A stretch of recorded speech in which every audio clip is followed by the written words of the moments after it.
right. Good afternoon. Appreciate you guys joining us. Just kind of want to follow up from our game update with Jack Tuttle. Had a shoulder injury during the game, and he's continuing to be evaluated with a shoulder specialist, and we'll know more about his status here in a few days. And Connor Bazak will be back with us and has come back from his time being injured and will be our starting quarterback. And excited about this opportunity we have to go to Columbus to play against number 2 ranked Buckeyes. Coach Day continues to do a tremendous job with that program and the way that they're playing right now, and on all 3 phases. Obviously, a lot of talented players, very good coaches, and be a tremendous challenge for us to play on the road against such a really good football team. I want to recognize some guys that continue to do a great job for us on our scout teams. Carter Smith, Jackson Wasserstrom, Offensive Scout Team Players of the Week. We have Mitchell Evans as our Defensive Scout Team Player of the Week, and Brady Simmons as our Special Teams Scout of the Week.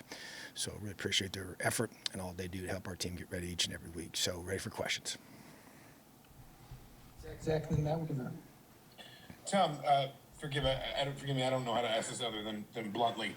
You said Connor is kind of moving back into starting. He's healthy. He's going to start Saturday.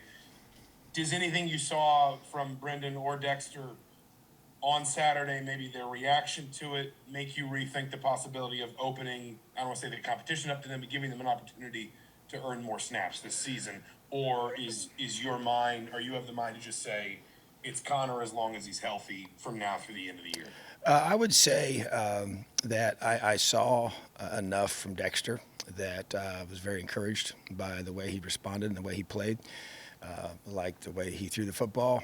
Obviously had one poor decision, but I thought that ran the football with something that we need and can help us for sure. So yeah, you try to maximize your entire roster. So yeah, I think that that Dexter showed me that he's earned the right to be able to be out there. So that will definitely be a part of the moving forward equation. Yes. Matt Weaver. Coach, on Saturday, Josh Sales got the start at right tackle, and at some point, I think it was in the first half, he was replaced by Parker Hanna. I remember seeing Josh come back out on the field after that. Was that an injury deal or a performance issue, or what happened there with Josh? No, it was an injury. So we're hoping to get him back. He was held out the rest of the game, so we don't know for sure on his status yet. It's ongoing after I met with our medical staff this morning. So, yeah, it was due to injury. He's definitely been playing better for us, and just need to continue to get him more reps and continue to develop him. So he's been doing a good job for us. Jim McCoy and Seth. Tom, I know you aren't calling the plays on offense, but something that has been asked before, and I'll ask again. Josh Henderson just seems to be successful when he touches the ball. He doesn't seem to get that many touches this past week. Seven carries, 44 yards for a nice average, 4 catches for. And we've been told that this is going to be looked at, but he's averaging 7 carries a game, and he seems to be the most productive running back on the offensive side. Just curious why there hasn't been a shift to get him more touches, basically. Yeah, I agree with your assessment, and I think the numbers support that. And I think that that's, yes, I agree. And I think that we have to continue to find ways to get him more involved. There's no question about it. I think Jay Lucas is a guy that we've seen be productive as well. We talk about getting him the football, and as are some other guys on the perimeter. But yeah, I think Josh, to me, has really turned out to be a very complete back. I felt like that was one of his strengths going into the season, his ability to do multiple things well, and that's continued to be true. I think his running ability is also something that's continued to impress. So, yeah, guy like that, obviously got to have a chance to get him the football more so he can help this football team, be successful. Seth and Tyler.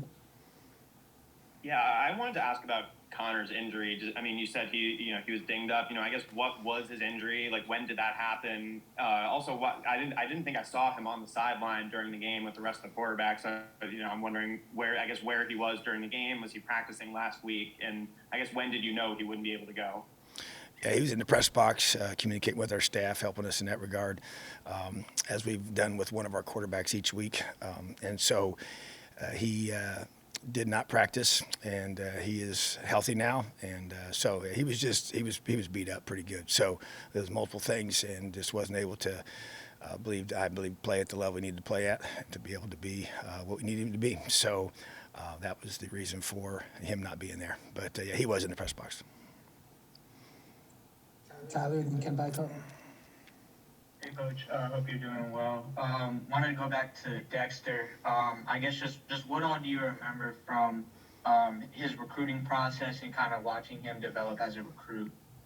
Yeah, he was a guy that under the radar recruit out of the state of Georgia, small school.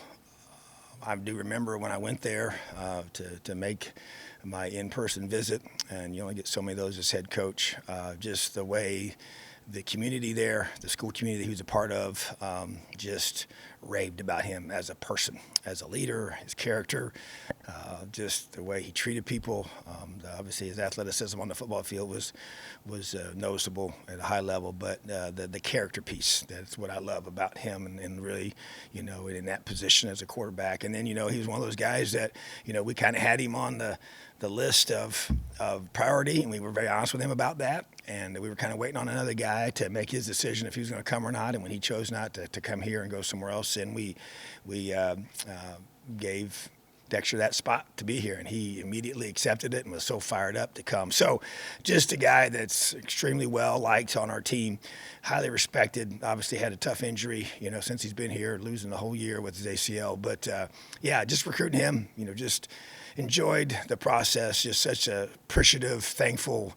Was so excited to be able to be given this opportunity, and kind of was one of those maybe a little diamond in the rough kind of guy you find that didn't have a lot of high level offers, but at the same time we saw something in him, and he's come here and as I've said even after the game, he showed that he's got a lot, and I think he just did a lot of good things during the game. So just a growth process for him without question, and I just love the kid because he's just everything you want in a teammate, in a leader, and a guy that's a part of our program, represents as well.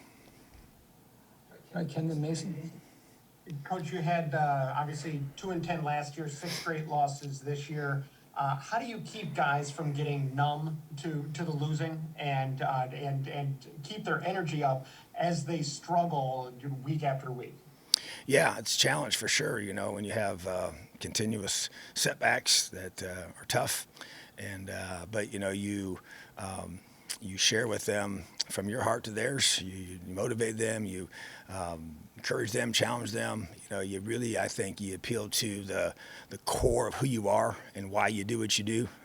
The conversation, the challenge I gave to our team this morning in our team meeting was really around that focus of the core of your individual character and what makes you persevere when things are hard, which is really one of the huge benefits of being an athlete, is having this preparation process that we go through, as hard as it is and challenging it is, which right now it's difficult on everybody, part of this program. And so, yeah, you just you appeal to that, and you continue to, do things that you believe in. And you make some changes because you have to make, whatever you need to do to try and create a different outcome. And we obviously play a lot of really good football teams, and so that's part of the process we go through. So yeah, it's really challenging without question, but we don't just sit here and act like nothing's going on. I mean, I don't think you get numb to it when you care so much and you're passionate about what you do. I think you just the fight and the toughness and the grit just gets taken to another level, and you have to be that way. And I know it's hard, and you try to find out who really truly has those qualities and who needs to be in a position to have them developed at a higher level. So we will continue to fight and battle, and that's what this team is going to do, and that's what we're all about here. And yeah, but that's part of being in the tough cycle we're going through right now, and we got to find a way to break through it. Do you feel there are a couple of guys who losing maybe has gotten a little too easy for? I can't think of anybody that comes to mind that losing's become easy to them, no. Mason. Coach, kind of following up on that, you mentioned that you guys gotta kind of break the cycle of losing here. 2 years ago, you guys are on an upward trajectory, kind of capturing the hearts of America. Now you guys are kind of, bottoming out a little bit. What do you guys need to do to change that cycle, and what do you guys need to do different to get back on that upward trajectory? Yeah, I mean, the obvious thing is we got to find a way to win, but I also think that, it's a byproduct of doing things the right way, and that to me becomes a consistent focus of how do you, make those corrections, and there's schematic corrections, there's fundamental corrections, and for us right now, it's back to the basics of blocking and tackling, and trying to make sure that we're emphasizing those in the proper way to create those opportunities in those games, to be able to create a game-changing play that can create a game-changing, momentum in that situation, and then win a big game, and then, just win a game right now and be able to get momentum off of that. So to me, it's like anything else when you go through challenging. It's one step at a time, one day at a time. Focus on the process. That doesn't change. You don't get caught up in all the circumstances and all the outside noise. You just stay the course. You block everything else out, and you just continue to develop the guys we have here, continue to recruit the guys to here, and continue to try and find a way. So it's a daily process of staying and sticking to what you believe in and trying to find a way to create a different product by, doing the little things the right way, and then ultimately get that key win and then build off of that. Hey, Tom, can you talk a little bit about the way James Evans and Charles Campbell have played this year and what they've meant to the program? Well, James has continued to, perform at a high level. He had one punt we wish we had back, but other than that, really did a great job in a really tough environment on Saturday, wind-wise, was excellent. And obviously with, our offense struggling right now, that's been huge for us to be able to have those opportunities and try and flip the field with his kicks rather than maybe with their our offense moving the football the way they need to. And then Charles Campbell continues to be consistent. He's just a rock solid guy that continues to be one of the most accurate kickers in America. And those guys are just, doing what we, asked them to do when they came here, which is provide the winning edge to our team by, making game-changing plays. So, a punter is a big deal.